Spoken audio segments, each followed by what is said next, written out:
I'll just give you a quick rundown on how we came to get this project, and a little bit about how some of our commercial construction projects maybe differ a little bit than the residential stuff you see a lot more on a day-to-day basis.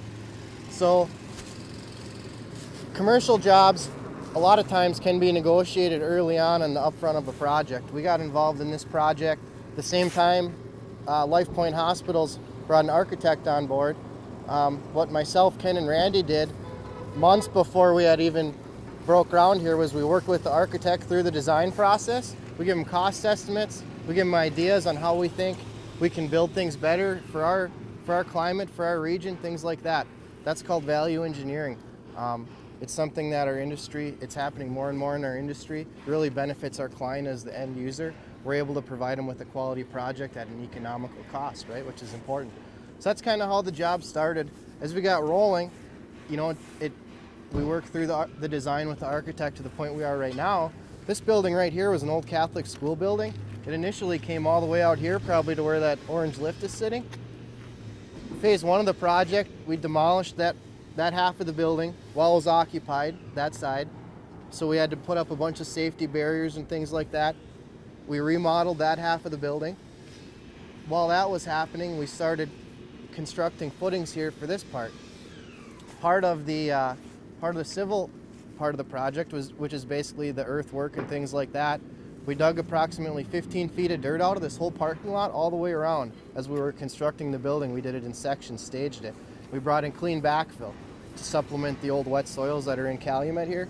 That's going to kind of ensure to our client, LifePoint, that this thing is going to hold up for a long time. They're not going to get cracks, they're not going to get settling. Their parking lot will look nice, mint 20 years from now. So that's how it progressed, and then we basically put it up throughout the course of summer to the point where we are right now. It's a little bit unique. When we get inside, I'm going to show you guys some different things that probably differ from what you've seen in your class at school.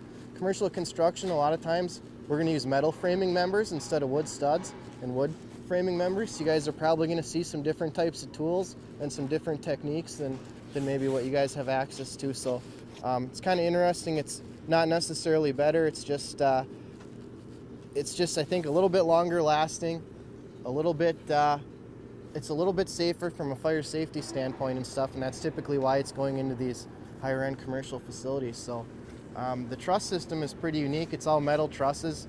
It's a 110-foot span here. We actually brought in a specialty contractor from down in Zeeland, Michigan to set the trusses for us because they had the cranes capable and the rigging to be able to set those things. They were like rubber bands bungeeing around in the air. So those guys got that taken care of. Right now what we have going on in the project is we're just finishing up some framing and stuff inside, some odds and ends, some blocking and stuff for exam room cabinets and stuff for the doctor's desks and things. And we're getting ready for drywall. So we have a load of drywall coming Monday. That's a pretty important part in any project. Really what we try to do on these jobs, we develop a schedule early on with the owner. So they were ordering x-ray equipment and maybe all their computer software, all their office furniture, all their dental equipment, all the stuff, the vacuum lines and the specialty chairs and lights and all that stuff. They were ordering that stuff back in probably May. And so it's up to us as the general contractor to maintain our schedule throughout construction. And I look at it, there's always probably 3 really critical milestones for me. I'm looking at enclosing the building, which is essentially where we are at right now. The building is watertight. It's workable inside to put finishes in the building. The next key milestone for me is going to be drywall. When the drywall is done, that's going to open the job up to all the other trades that need to come behind the drywaller, right? Painting and cabinets and doors and trims and flooring and ceilings and lights and all that kind of stuff, right? So drywall is a really important task. So right now our guys are really focusing on doing everything they can to keep that drywall schedule intact. And theoretically, if that all happens, you should have a happy client because you're going to get done on time. So that's kind of where we're at right now, is really holding ourselves to that schedule. So we have a couple framers inside finishing up. We obviously have a roofer here, which is McGrath Contracting out of Houghton. They're putting on this standing seam metal roof for us. It's an architectural metal. It's going to look really nice when it's done. We have some stonemasons here. This is actually native mine rock from Calumet here. We sourced it locally. We actually shipped the product down to a specialty saw shop in Wisconsin, had it sawed into that veneer shape, and then coordinated its shipment back to the site here so that we could lay it. We worked with the National Park Service and the hospital's architect to find a product that was kind of mutually agreeable to both parties. So win-win. That's a pretty cool product. Nobody's really seen that done before. You see a lot of natural mine rock laid, and you see a lot of the cultured stick-on stone, but you don't see a whole lot of natural mine rock veneers. And I guess if I do say so myself, it looks pretty nice. And we were able to do it fairly economically also. So we have some masons, we have some electricians here finishing some things up, getting ready for drywall. Looks like they're putting some recessed light fixtures out here in the carport. Unfortunately today we don't have a concrete crew here or an excavating crew. We just about wrapped most of that work up. I think we just have to complete a water line tie-in back here off of Main Street, US 41, and we'll be done with all of our site utility work. Inside the building we probably have some plumbers and some sheet metal workers just finishing up a few odds and ends and getting ready for their inspections Monday so that the drywaller can get going on his work. So if you guys want to go inside, I'll show you around a little bit. Anybody have any questions for me off the bat right now? No? What kind of fasteners are they using on here? Typically, I don't know what exact type of screw they're using, but there's an expanding clip system, so those panels are going to go down, and it allows for some expansion and contraction behind those metal panels. Over top of the panels, they have a specialty seaming tool that is actually what creates the rigidity of that entire system.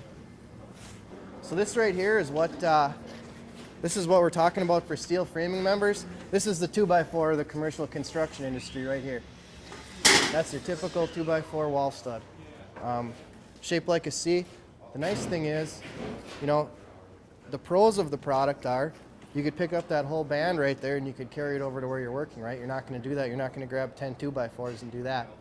Another nice thing, everyone's totally straight and true. You don't have to check your boards for plumbing, whatever, before you're hanging them for drywall. Stand them up. Everyone is perfectly true and trim, right? You can get them pre-cut at the factory.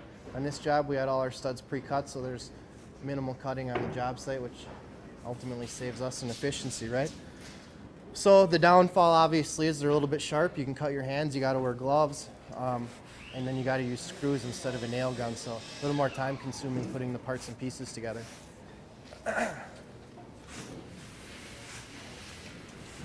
Kind of cool, underneath the slabs here outside we put a snow melt system in. So there's actually heat tubes that have some thermostat controls underneath the concrete out in front here. So there's going to be no ice or snow for the hospital. So when patients drive up front here, so when patients drive up front, it's going to be nice and clean and dry for them, and they'll be able to come into the building, low maintenance for the hospital. How much does that cost? Enough. That's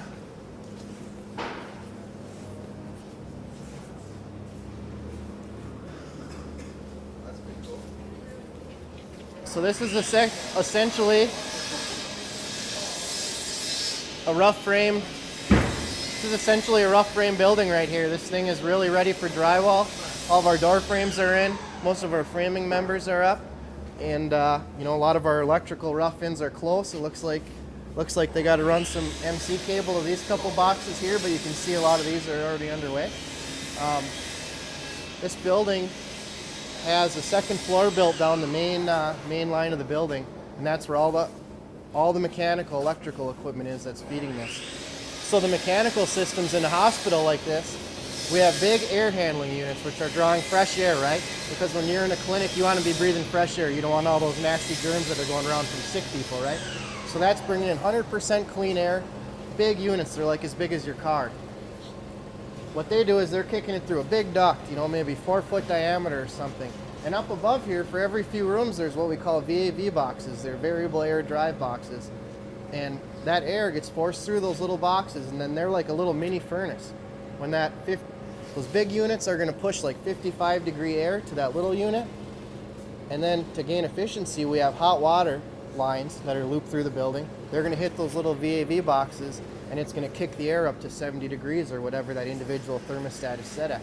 So it costs a little bit more up front to do that, but what it really does is it allows for the ultimate in temperature control throughout your building. It allows you to have really clean sanitary air to breathe, and it also is very energy efficient because you're not trying to get 70-degree air from the other side of the building to right here, you just have to pump it, that 70-degree air from that last little bit down to the room that you're working in. So I'm sure when you guys are building, it sounds like you guys are building a camp or something up on the plains right now. Yeah. So one really nice thing about wood walls is that they're stronger than a typical steel stud. These are pretty flimsy right now. You can grab them and twist them around until you get drywall on it. Drywall really is what adds the rigidity to it. So when you're setting big trusses like this that are 110 feet long, these aren't taking any weight, right? So one downfall of a steel frame building, even though it's safe and it's got high quality, is that to get a bearing wall, you have to do a system like this. This is a real heavy steel stud right here, and you can see we have to add this strapping through, which ties all the pieces together. We also, you can imagine, look at this, just this one connection right here, how many screws are in there.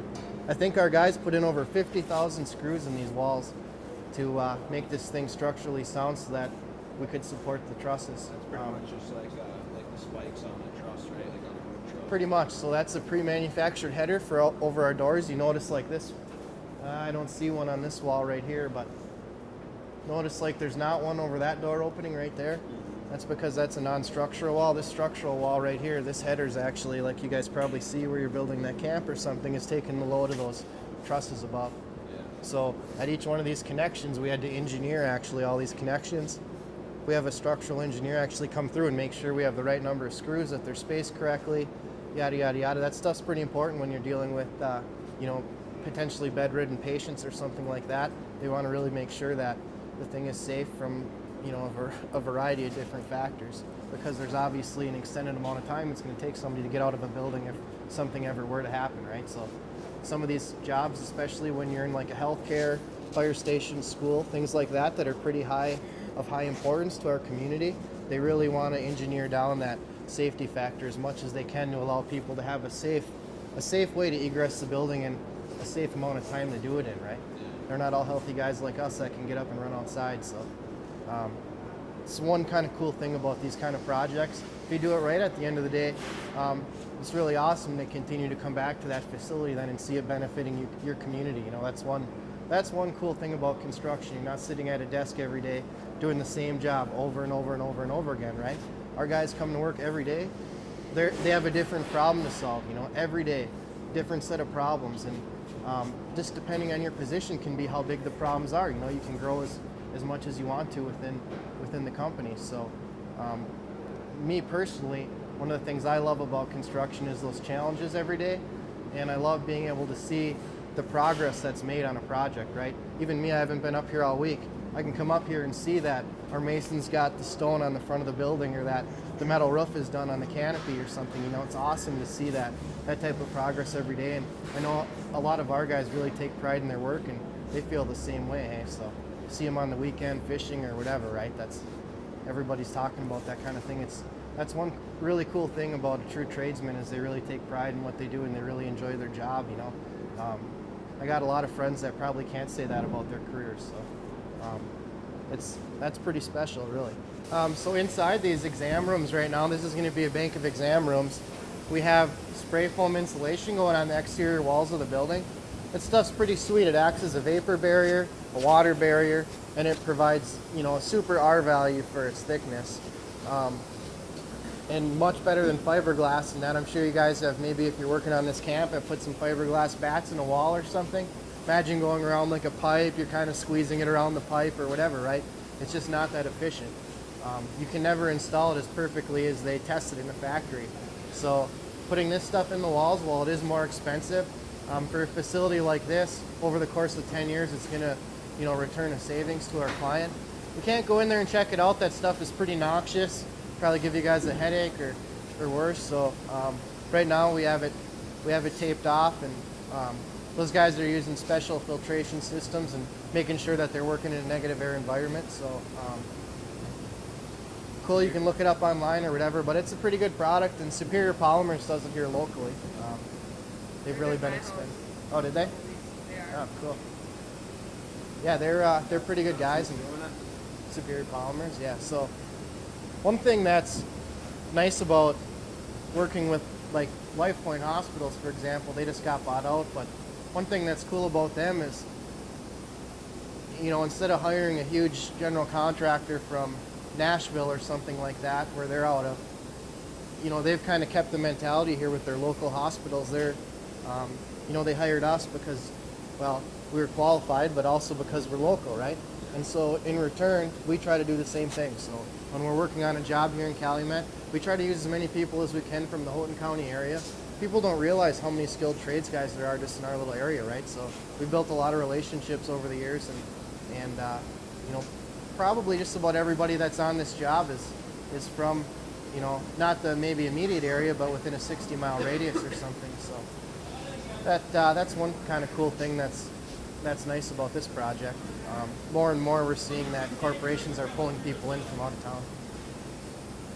So maybe we can go check out outside. Yeah.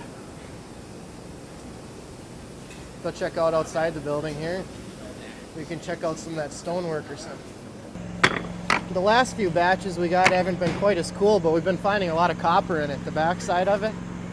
I saved a few pieces, give them away for Christmas presents,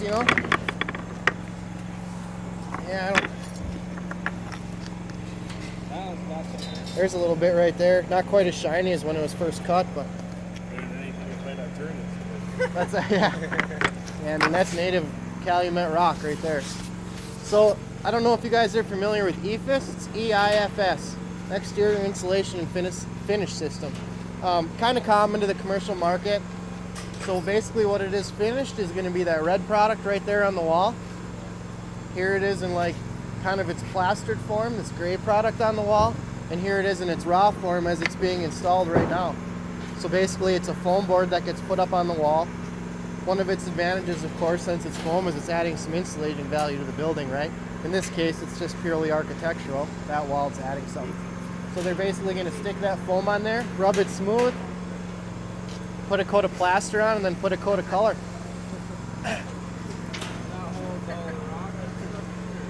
No, that's going to end up being like that red product there. That's just going to be like a pre-finished, kind of a painted product. You just use mortar to hold all the rock on it? The rock, we're going to put on well, let's see if we can find an area. There's probably an area of the rock that's prepped. I'll show you guys. So yeah, I grew up working for my uncle as a home builder and decided that I wanted to go to school. So I went and did the engineering thing, tried the engineering thing, working behind a desk, doing drafting and, maybe a little bit of like on-site stuff. And it wasn't really my thing, so I went back to construction and kind of found my niche here. Like I said, I think there's going to be a lot of pretty good paying jobs available in the future. I definitely encourage you guys. We're working with Gogebic Community College right now to set up a technical training program. Might be available in the next semester even already. I'd encourage anybody that's interested to... What school did you say? Gogebic Community College right in Houghton here. I encourage anybody that's interested to, if anybody wants to call our office and talk to me about it, feel free to do that. Northern Michigan offers a really good construction management program. Michigan Tech offers a construction management and engineering program, and then there's technical classes that are available that would allow you to get right into the field within, probably 2 or 3 months of schooling or something. And, to us, right now as an employer, we're not necessarily interested in how much experience you guys are going to bring to the job. We're really interested in people that have showed the initiative to go out and have some interest in the field and just show the initiative in general that you're interested in the career, So I wouldn't be intimidated by, your level of experience or anything like that. Just, I think the pure interest is what we're here for. So stonework's kind of like an art. Hey, it's not like slamming block on the line. So each piece has got to be kind of custom fit. You got to have an eye for it and you got to have patience for it. So Lenny here has been kind of leading our effort. He's our mason foreman, and should be all wrapped up in a couple weeks. But you can see, the first thing we're going to do is we're going to put on that far column down there, that one that's black, we're putting some felt on the wall. That's just basically like protecting the wall, trying to keep the moisture from the mortar and stuff off of it. And then you can see just up off the bottom of the felt, there's some of that mesh on there. So that mesh coating is creating like a rough porous surface for then this scratch coat of mortar to be applied to, and then that's creating the surface that we can stick our stone onto. you can have the opportunity coming in at an entry-level tradesperson to work your way right up through the company. You know, there's really no restraints on that whatsoever. So it's all just about initiative to want to learn and an interest in what you're doing. You know, that's honestly all that it really takes. More and more, what's happening on these construction jobs here, stormwater is a big concern in the industry. So the DEQ, the DNR, these different agencies, the EPA, are making sure that when we build as a commercial contractor, we're not spilling water from our site onto our neighbors' properties, right? We're not eroding soils, we're not damaging other people's properties, we're not overwhelming the city's stormwater systems. A lot of them are old. Obviously, Calumet's pretty old. So a pretty common practice nowadays is we're having to engineer like this pond behind us here. So you're going to see on most commercial sites now there's these detention ponds, and really what they are is they're catching all the surface water that we're generating here. We're putting it out into there. We're letting some of that water go out into the ground before it's leaving and going into the city's system.